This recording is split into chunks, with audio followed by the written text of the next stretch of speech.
Hello, people of the world watching new vehicle reviews on the internet. Welcome to this, a 2025 Ram 1500 Warlock 4x4. It's a fairly low spec off-road package, and today I'm going to get this rig up in the air. We're going to nerd out in the tech specs, see how it's constructed and what the deal is of this new SST engine, and then go put it to the test in the dirt.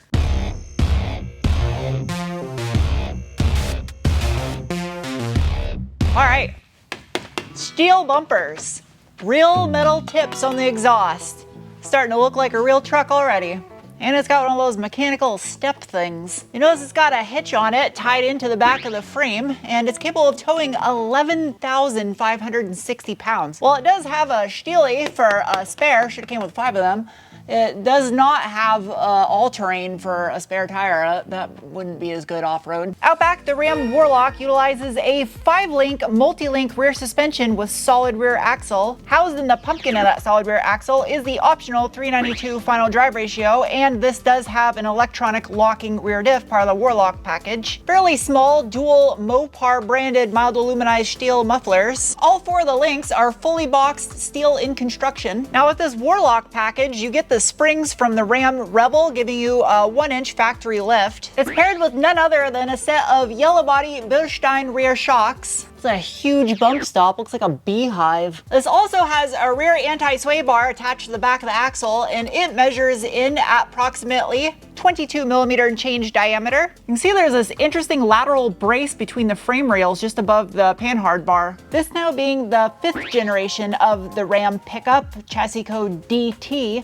There are numerous different cab and drivetrain configurations you can get in these things, but with this configuration, it weighs in at 5,684 pounds. Another Mopar branded mild aluminized steel single inlet dual outlet muffler. You get a nice thick steel skid plate for the fuel tank, no hairy cardboard nonsense. 1-piece aluminium drive shaft from Dana Speicher. Big ol' straight mid pipe with no resonator, mild aluminized steel, measuring in at approximately 76 millimeter in diameter, which is about 3-inch SAE.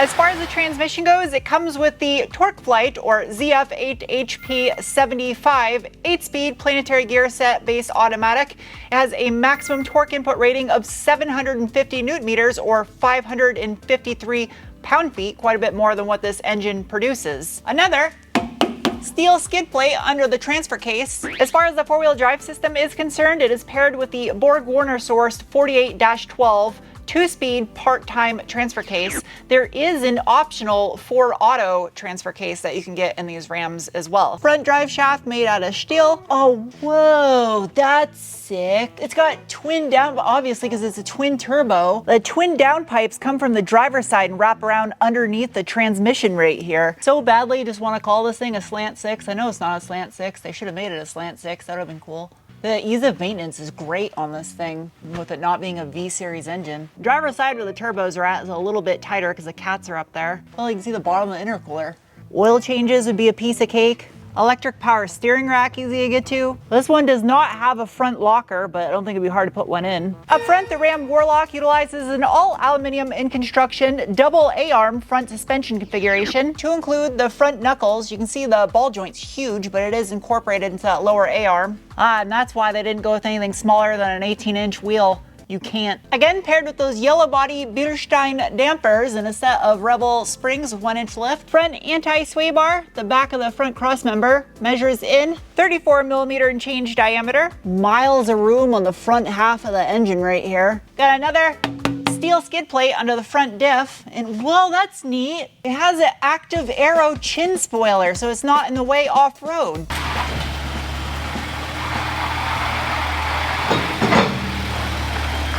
All right, time for the braking test.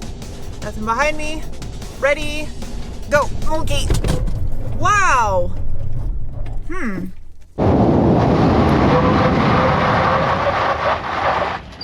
That was it was mild and sloped. I don't know how to describe it. It had a little shimmy. It was very just, a lot of pedal movement, very soft, and the stopping distance, I would say a hair past where I would feel is like average for something like this. That braking was just made possible thanks to a 2-piston front caliper with a fairly large 378 millimeter or 14.9 inch front rotor. The wheels on the Warlock go round and round. They are an 18 by 8 with a positive 19 millimeter offset alloy manufactured in Thailand, wrapped in a set of 33 inch all-terrain tires. I don't need to say what kind of tires. They're white, you can read. It's got some plastic inner fender liners, no hairy cardboard, reflective beam LED fogs, sensors. Oh, it's got a trail. No, it doesn't. It's got a plastic belly button. That's not a camera. Well, I guess it's got a spot for one. Powder-coated steel recovery points, and there's some active grille shutters behind this grille. Out back, it has fender liner pattern baldness. There's nothing in the middle. It's just plastic on the sides. Taillights are a nice nod to the 94 to 01 Ram. Out back, you go down to a single piston caliper, and the rotor is almost the same as the front at 375 millimeter or 14.8 inch. Wheel and tire, same size as you have up front. This video is sponsored by me, my very own car detailing product company, RoboBubble, made in USA. And if you'd like to use what I use to keep my cars clean and also support this channel, this is how you can on my website, sarahntune.com. Thanks. In the name of science, it is now time to give it the beans. But first, a bolstering assessment on a bench seat. I've never done a bench seat before.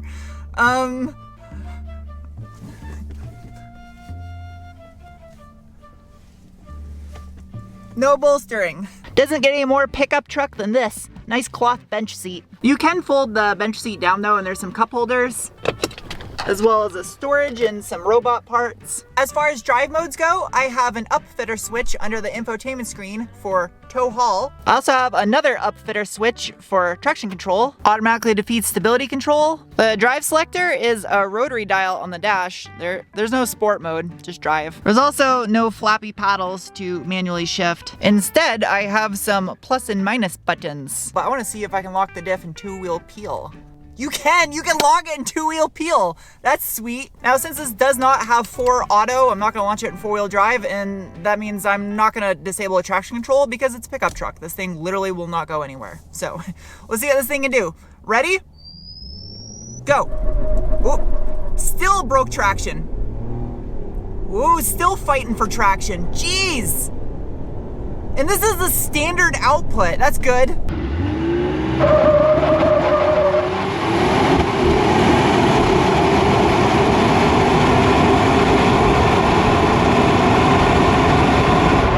The high output version of this thing must be mental. That's a lot of instantaneous torque in a pickup. Hood pop. Oh, that's a parking brake. Ah, hood pop. Quite a bit of orange peel in that paint. Hood struts. Underneath the hood of the 2025 Ram Warlock 1500 is the Hurricane SST, which stands for Straight 6 Turbo, 3-liter dual overhead cam, twin turbocharged inline 6. That produces 420 horsepower at 5,200 RPM and 469 pound-feet of torque at 3,500 RPM. We got electrical corridor over here for the fuse box, the ECU, and the battery. It looks like it's got an electronic brake booster. Where's the belts? Oh, there they are. They're hidden behind the AC lines. That's a treat. Has plastic charge pipes, water to air charge cooler. Yes, it is a straight 6, but it doesn't really fill the engine bay like a Cummins does. It does go up underneath the wiper cowl a little bit. Digging a little bit deeper on this 2993cc engine, it has an 84 by 90 millimeter bore and stroke with a 10.4 to 1 compression ratio. It is an aluminum block with a deep skirt. It has a forged crankshaft, forged connecting rods, and cast aluminum pistons. The high output version gets the forged aluminum pistons. This does have direct injection only. I could sit here and keep yapping about it, but maybe it'd be better if you just took a look at it. Oh, feels like hardware back there. Engine cover is not as easy and quick to remove as I thought it would be. It does have independent variable valve timing, and if you look down here on the driver's side of the engine, you can get a look at those twin turbos. I know a large percentage of you would much prefer a Hemi under the hood, and I will say twin turbo straight 6 kind of makes sense in a Ram pickup because of the Cummins straight 6. So it's on brand. It's a neat engine.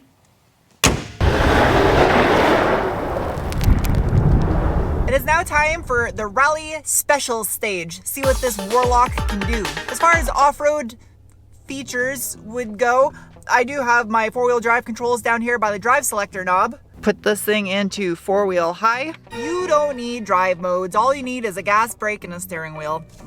Let your imagination do the rest. Ready? See what this thing can do. Wow, it really lets you build up boost to launch it. That was fast. That was such a fast launch in the dirt. I'm blown away. That was insane. This engine sounds meaner off-road. Ooh, geez, a little bumpy. The Bilsteins are doing a pretty good job though. Woohoo! Man, this thing is quick. Wow, I was not expecting that. Jeez. Why would you even need anything more than this? This is already quite a bit to handle out here. I'm not even, I can't even really push it. Jeez. The suspension and the fact that it's running an 18 and not a huge wheel, it's fairly smooth over the bumps. You hear a little bit of jouncing going on. Man, it's hard to talk. I really gotta pay attention. Like taking a sharp corner though. A little bit of a long wheelbase. Didn't get any oversteer whatsoever out of it. This is nuts. This engine is a beast. I mean, don't get me wrong. A Hemi sounds amazing in one of these trucks, but it's hard to hate a twin turbo straight six in anything. I can only imagine this thing with like a 4-inch turbo back.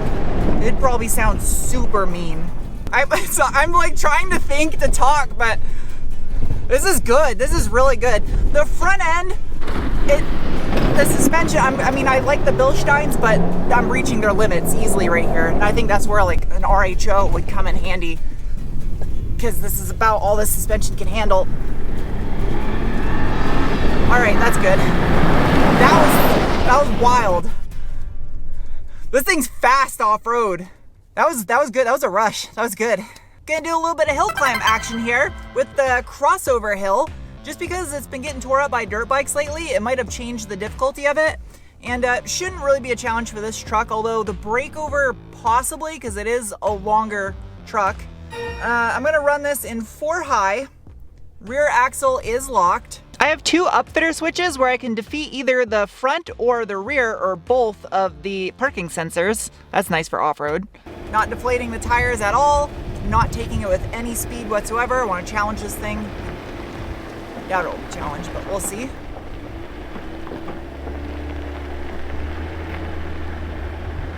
Yeah, it's like driving through a parking lot. Spoke too soon, it's choppy. What? It actually challenged it a little bit. No issues on the breakover. It's a full size. It's a little heavier. You have to be in 4 low to use this, but I do have a hill descent control. All right. Select speed control off. I want it on. Huh, strange. All right. We'll just use my feet and my brains to go down the hill. That's all you need anyway. Hey, look at that. Trail control. You don't really need that feature. As far as bed storage goes, well, back I got an AC power inverter, and I got it kind of dirty, I guess. What are you doing? If you've ever wondered what a penguin's butt print looks like, there you go. You're welcome. Backseat of the DT Gen Ram 1500. Room for days. You can get a slightly smaller cab. I think they look better personally. Rubber floor mat. I have a center console area that looks like a 90s boombox. No charge ports though. The center armrest is like soft and hard at the same time. I've never seen that before. There's airbags above the rear window in this thing. Map pockets, that's soft. Oh, that's so soft. It's all foam lined. These fold up. They do fold up. As you should expect, the seats fold up. Now you can definitely take a nap back here, or you could put a huge dog. All plastic, simple, Pretty big speaker in the door. Got an LED light. There is no sunroof on this one, but thankfully the headliner is black. Because it's a bench seat, there's a sweet little tray down here. You could store some snacks, or you can lift up the seat cushion and there's a fairly large cubby where you could hide things. There's an absolute plethora of charge ports down here, as well as an AC power inverter, 400 watt. Wait a minute. Oh, that's sick. There's a deep drawer with coin holders. You could put at least 9 Pop-Tarts in there. As far as the infotainment system goes, it's got a little screen. It's appropriately sized. You don't need a big screen TV in your pickup truck. The menu system is fairly idiot-proof. It's like a little computer screen from the late 90s, early 2000s. I do have a rear view camera, no front-facing cam. For a base stereo system, it gets the job done. It doesn't sound bad. I'm driving a red Ram, see if you catch the reference. I like that it has physical knobs and you don't need to go into a screen to access your climate control or HVAC. There's a little Ram cubby and a charge port. The door cards are just all plastic. Nothing fancy. It's a pickup. Well, that's neat. I didn't even notice. It's got a power sliding rear window. There's a nice big shelf on the dash where you could put 4 or 5 hamburgers. It does have electronic parking brake, also AC power inverter in the bed. The gauge cluster has a small digital display in the center and old school analog gauges over to the sides. With this Warlock package being a nod at a Dodge truck from the 1970s, I kind of wish they would have went a little bit more in the styling department to kind of show tribute to that. Not so much just making a throwback, but like the wheels, for instance. There was a missed opportunity there. I would have liked to seen some Steelies on this thing. And that could have kept the cost down on top of that. When I requested this truck to review, I asked for a bare bones base model Ram pickup because new vehicle prices are so expensive, and I see it all the time in comments, and that's what you want to see. And I agree. And I don't really care for high trim spec vehicles. I like basic stuff like this. With them ditching the Hemi in favor of this twin turbo straight 6, with the thought process being efficiency and that direction, I guess, the fuel economy does not really wow me. I mean, I've been averaging a little under 17 miles per gallon with this thing. Granted, the performance is great. It's a rocket, all that torque down low, but I don't know if there was really a benefit from getting rid of the naturally aspirated V8 for marginal difference in fuel economy. Now, for the criticism against this Hurricane engine, I will say now, after driving a vehicle with it, I absolutely love this engine. It's just, it should not be the replacement for a V8 unless it can be drastically more fuel efficient. One thing I did notice this thing driving on the road is the hum from the tires. I love that about this thing. That's just what you should expect in an off-road package in a truck. I like it. But what you don't hear on the outside is engine noise. This thing's really quiet, and this isn't exactly an engine I would want to have quiet. Typically, inline 6 engines sound phenomenal. If I could offer one piece of advice, if you're trying to buy a 4x4 truck and you don't want to spend much money, just go for the mechanical bits. The better engine, the better differential, better transmission. The interior nonsense, if you want a truck for the purpose of being a truck, you don't need the extra packages.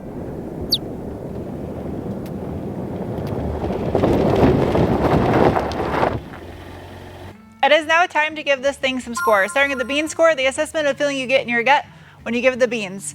And it earns a rating of. Next is the cookie score, the assessment of value. And as this one is equipped with some options added to it, it gets a rating of.